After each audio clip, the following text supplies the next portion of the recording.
आणि 4,000 क्विंटलानं सोयाबीन घेतलं 3.5 आणि हे सरकार सांगते आम्ही सरकारी काटे लावू. हे सरकार व्यापाऱ्याचं सरकार आहे.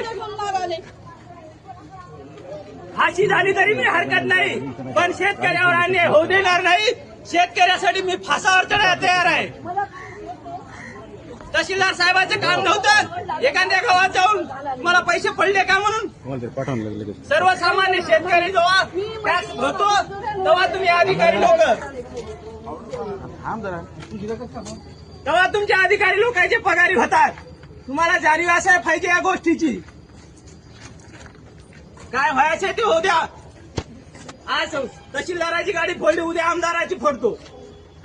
फासावर चढायला तयार आहे शेतकऱ्यासाठी.